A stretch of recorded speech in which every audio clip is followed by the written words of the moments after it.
কিন্তু হোস্টেল থেকে জোর করে ছাত্রছাত্রীদের বের করলে গত পরশুদিন যাদবপুরে হয়েছে। আমাকে হোস্টেলের স্টুডেন্টরা বলেছে যে আমরা যেতে চাইনি, আমাদেরকে বাধ্য করিয়েছে। আমি আজকে ভিসিকে বলেছি, যাদবপুরের ভিসির সঙ্গে আমার ফোনে কথা হয়েছে, যে দেশ গণতান্ত্রিক দেশ, বাক স্বাধীনতা আছে, কিন্তু হোস্টেলের ছেলেদের জোর করে এসব করা যাবে না। আর মিছিল মিটিং তো আমরা অ্যালাউড। উনার যদি হিম্মত থাকে তাহলে উনি আসুন যাদবপুর ইউনিভার্সিটির ক্যাম্পাসে এবং ছাত্রছাত্রীদের সাথে কথা বলুন। কোনো ছাত্রছাত্রীকে কোনো বিশ্ববিদ্যালয়ে, কোনো ইনস্টিটিউটে, কোনো কলেজে, কোনো জায়গায় ফোর্স করা হয়নি কোনো মিছিলে আসবার জন্য। সব ধর্মের মানুষ ঐক্যবদ্ধ হয়ে ওই ভারতবর্ষের ঝান্ডাটা, ভারত পতাকা, তাকে হাতে নিয়ে ধর্মেন্দ্র এবং মোদি এবং তার সাথে সাথে শুভেন্দুকে একসাথে চেয়ার থেকে টেনে ফেলবে। ভারতবর্ষের মাটি নেতাজি সুভাষচন্দ্র বোসেদের মাটি, ভারতবর্ষের মাটি ভগৎ সিংদের মাটি, কোনো সাভারকারের ওই পোষা যে বাঁদরগুলো তাদের মাটি এটা নয়, কোনো মুচলেকার মাটি পশ্চিমবঙ্গ নয়, এটা ছাত্র আন্দোলন, এটা গণ আন্দোলনের মাটি। আন্দোলন করবে ছাত্রছাত্রীরা, যদি কারো দম থাকে আটকে দেখা। ছাত্রছাত্রীরা সমগ্র ভারতবর্ষ জুড়ে এবং সমগ্র পশ্চিমবঙ্গ জুড়ে স্বতঃস্ফূর্তভাবে সেই দিনের আন্দোলনে যোগ দিয়েছেন ওই নরেন্দ্র এবং ধর্মেন্দ্রকে চেয়ার থেকে ফেলার জন্য। এইটা বিজেপির আরেকটা কৌশল, তারা নানানভাবে ধর্মের ভিত্তিতে মানুষজনকে বিভাজন করে এই সমগ্র ঐক্যবদ্ধ ছাত্র আন্দোলনকে ধ্বংস করার তাদের চেষ্টা। বিজেপির যেটা সবথেকে বড় ভয় তা হচ্ছে যদি সব ধর্মের মানুষ ঐক্যবদ্ধ হয়ে যায় তাহলে আর ওই আরএসএসের যে হিন্দু ব্রাহ্মণ এই যে ওদের কিছু বোগাস আনসাইন্টিফিক বক্তব্যগুলো আছে তারা সেগুলো আর চ্যাম্পিয়ন করতে পারবেন না। তাই এই মিছিল ছিল ছাত্র সমাজের, এই মিছিল কোনো রকম শুক্রবারীদের মিছিল ছিল না। শুভেন্দু অধিকারী দুদিন আগে দুটো বাইট দিয়েছিলেন। একটি বাইটে উনি বলছেন যে যাদবপুর বিশ্ববিদ্যালয়ের ছাত্রছাত্রীদের নাকি হোস্টেল থেকে জোর করে নিয়ে আসা হয়েছে। আমরা সেই ক্ষেত্রে একটি ওপেন লেটার দিয়েছি। আমরা বলছি উনার যদি হিম্মত থাকে তাহলে উনি আসুন যাদবপুর ইউনিভার্সিটির ক্যাম্পাসে এবং ছাত্রছাত্রীদের সাথে কথা বলুন। কোনো ছাত্রছাত্রীকে কোনো বিশ্ববিদ্যালয়ে, কোনো ইনস্টিটিউটে, কোনো কলেজে, কোনো জায়গায় ফোর্স করা হয়নি কোনো মিছিলে আসবার জন্য। ছাত্রছাত্রীরা সমগ্র ভারতবর্ষ জুড়ে এবং সমগ্র পশ্চিমবঙ্গ জুড়ে স্বতঃস্ফূর্তভাবে সেই দিনের আন্দোলনে যোগ দিয়েছেন ওই নরেন্দ্র এবং ধর্মেন্দ্রকে চেয়ার থেকে ফেলার জন্য। এই ক্ষেত্রে উনার যতই যা মন্তব্য থাকুক, আমাদের এটাই বক্তব্য, ছাত্র সমাজ ঐক্যবদ্ধ হলে তাকে আটকানোর ক্ষমতা কোনো আরএসএসের বাবার নেই। এই বিষয়ে এইটা বিজেপির আরেকটা কৌশল, তারা নানানভাবে ধর্মের ভিত্তিতে মানুষজনকে বিভাজন করে এই সমগ্র ঐক্যবদ্ধ ছাত্র আন্দোলনকে ধ্বংস করার তাদের চেষ্টা। সেই ক্ষেত্রে তারা বলছেন যে সেখানে কোনো মুসলমান মানুষকে থাকতে দেবেন না। আমাদের বক্তব্য কেন?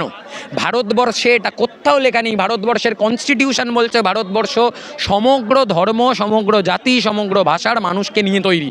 ওটা কোনো ব্রাহ্মণদের দিয়ে তৈরি নয়, কোনো হিন্দুদের দিয়ে তৈরি নয়। সব ধর্মের মানুষের সমান অধিকার আছে ভারতবর্ষে থাকবার।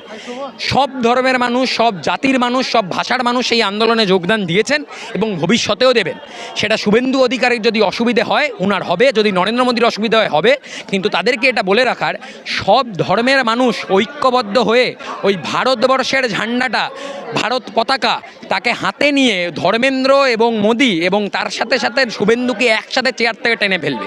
তাতে যদি তাদের সমস্যা হয়, তারা নানান কটূক্তি করতে পারেন, তাতে আমাদের কিচ্ছু যায় আসে না। জেনজি পথে নেমেছে, তাদের হুঁশিয়ার থাকতে হবে।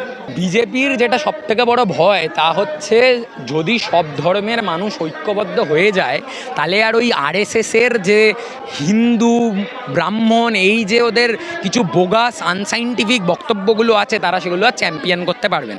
তাই জন্য তাদের কি কৌশল? তাদের কৌশল হচ্ছে নানানভাবে এই ঐক্যবদ্ধ ব্যাপারটাকে ছাড়খান করতে হবে। তাহলে তার কি উপায়? তাহলে আমাকে কোনো একটি ধর্মকে বেছে নিতে হবে আমার পক্ষে, আরেকটি ধর্মকে দেখাতে হবে এটা বিপক্ষে। তার ক্ষেত্রে সহজ উপায় কি? মাইনরিটি মানুষ, তাদেরকে অ্যাট্যাক করা।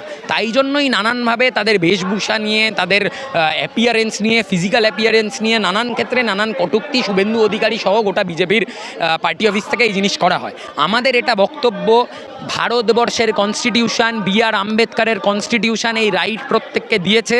তার ফিজিক্যাল অ্যাপিয়ারেন্স কীরকম থাকবে তার রাখবার, সে কোন ধর্ম প্র্যাকটিস করবে তার রাখবার, সে কোন ভাষায় কথা বলবে তার রাখবার, সেটা শুভেন্দু অধিকারী বা নরেন্দ্র মোদী বা ওই সাভারকারের বাবা দিয়ে যায়নি, এটা বি.আর. আম্বেদকর দিয়ে গেছে। কাজেই সবার সমান অধিকার আছে রাস্তায় সমানভাবে থাকবার এবং তারা থাকবে। তারা নানান ক্ষেত্রে নানান মানুষের উস্কানিমূলক কথা নানান কিছু বলতে পারেন, তাদের বিষয়টা আলটিমেটলি একটা খুব সূক্ষ্ম জায়গা যেভাবে হোক মানুষকে ধর্মের ভিত্তিতে ভাগ করতে হবে। ধর্মের ভিত্তিতে ভাগ না করলে কী হবে, ইলেকশনের সময় একটু পাকিস্তান পাকিস্তান খেলতে হবে, ইলেকশন কাছাকাছি এলে একটু হিন্দু মুসলিম খেলতে হবে, কয়েকটা একটু রাইট খেলতে হবে। এগুলো যদি না করে তাহলে তো হবে না। আচ্ছা, কে রাইটটা বাদিয়েছিল? গুজরাট দাঙ্গা কে করেছিল? এই নরেন্দ্র মোদী, অমিত শাহ। কতজন মহিলাকে খুন করেছিল, কতজন মহিলার রেপের দায়ে অভিযুক্ত এই নরেন্দ্র মোদী, এই অমিত শাহ। তাহলে তারা কেন জেলে থাকবে না আজকে? যে সাধারণ ছাত্রছাত্রী যারা রাস্তায় নেমেছে তাদের অধিকারের জন্য, তারা যখন কথা বলবে তাদেরকে এফআইআর দিয়ে জেলে পুরে রাখবে, আর নরেন্দ্র মোদী আর অমিত শাহ বড় বড় হোটেলে করে ওই বিজেপির পার্টি অফিসার, নাগপুরের আরএসএসের পার্টি অফিসার ওই বাঁদরগুলোকে পুষবে আর বাঁদরকে কলা খাওয়াবে আর পাশে বসে থাকবে? এটা কি তাদের মামার বাড়ির আবদার? ভারতবর্ষটা তাদের পৈতৃক সম্পত্তি? সাভারকারের জায়গা ভারতবর্ষ নয়। ওইখানে শ্রমিক লাহিড়ী, ওই শ্রমিক ভট্টাচার্য বলেছে ভারতবর্ষ নাকি সাভারকারের মাটি, পশ্চিমবঙ্গ নাকি সাভারকারের মাটি। কোনো সাভারকারের মাটি ভারতবর্ষ বা পশ্চিমবঙ্গ নয়। ভারতবর্ষের মাটি নেতাজি সুভাষচন্দ্র বোসেদের মাটি, ভারতবর্ষের মাটি ভগৎ সিংদের মাটি। কোনো সাভারকারের ওই পোষা যে বাঁদরগুলো তাদের মাটি এটা নয়। কোনো মুচলেখার মাটি পশ্চিমবঙ্গ নয়। এটা ছাত্র আন্দোলন, এটা গণ আন্দোলনের মাটি। আন্দোলন করবে ছাত্রছাত্রীরা, যদি কারো দম থাকে আটকে দেখা। জানতাম এই পশ্চিমবঙ্গে এখন দাঁড়িয়ে যদি কেউ উস্কানিমূলক বক্তব্য দেয় তার এগেনস্টে কোনো রকম কোনো পদক্ষেপ নেওয়া উচিত। আমি জানি না যারা পশ্চিমবঙ্গের শীর্ষে বসে রয়েছেন, মুখ্যমন্ত্রী থেকে শুরু করে একাধিক মিডিয়া চ্যানেলের মিডিয়া পার্সন যারা কথা বলছেন, মিডিয়ার সামনে সাংবাদিক, তারাও অনেক রকম উস্কানিমূলক বক্তব্য দিচ্ছে। আমি বলবো যারা অনেক রকম ফাইল খুলছেন, যারা অনেক রকম ফাইল খুলে বলছেন, ফাইল দেখিয়ে বলছেন যে এই ফাইল খোলাবো, এই ফাইল খোলা হবে, আমরা বলছি আপনারা যারা বলছেন যে এরকম উস্কানিমূলক বক্তব্য দেওয়া যায় না, যারা বলছেন আমাদের দেখতে হবে যারা বলছেন উস্কানিমূলক বক্তব্য দেওয়া যায় না তারাই উস্কানিমূলক বক্তব্য দিচ্ছে কিনা। এই পশ্চিমবঙ্গে শান্তি শৃঙ্খলা বজায় থাকুক, কারণ উস্কানিমূলক কোনো বক্তব্যে আমরা এবং সাধারণ মানুষের কাছে আবেদন আপনারা পা দেবেন না। তাই এই মিছিল ছিল ছাত্র সমাজের, এই মিছিল কোনো রকম শুক্রবারীদের মিছিল ছিল না। যে মিছিলে অনেকেই নাকি ছাত্র ছিলেন না, তারা নাকি অন্য কোনো।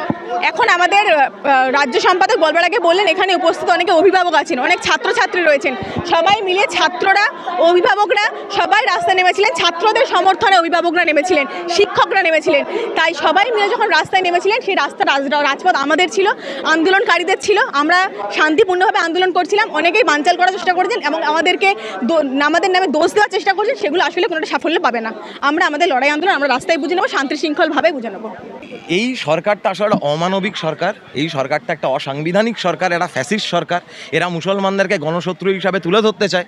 এই আন্দোলনেই তো একটা স্লোগান খুব হিট হয়েছে, জব জব মোদি ডরতা হ্যায় হিন্দু মুসলিম করতা হ্যায়।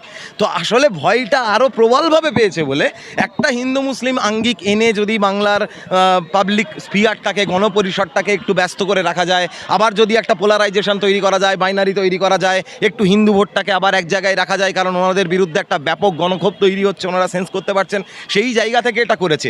এই সরকারের চরিত্রই এটা। এই সরকার কোনো মানুষের ভালো চায় না বলে সবসময় হিন্দু মুসলিম বিভাজনটা করে। এত রাগ কেন মুসলিম সম্প্রদায়ের প্রতি? এত রাগ কেন? দাড়ি টুপি বলছে তাদেরকে জেহাদি বলা হচ্ছে। দেখুন, এই সরকারটা তো আসলে আম্বানি আদানিদের সরকার। আম্বানি আদানির শাসন আমলে আপনারা গত কয়েক বছর ধরে দেখেছেন ভারতবর্ষে বৈষম্য আরও তীব্র হচ্ছে।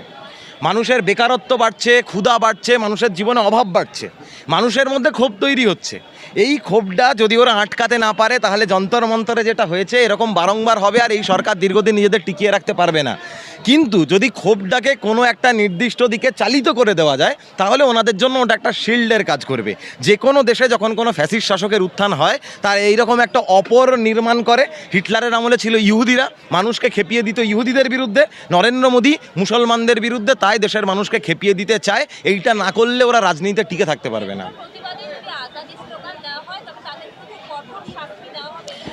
ভারতবর্ষের সংবিধানের 19(1) ক বাক স্বাধীনতার অধিকার, সেই অধিকার এনারা বারংবার হরণ করেন। তারই এটা প্রমাণ।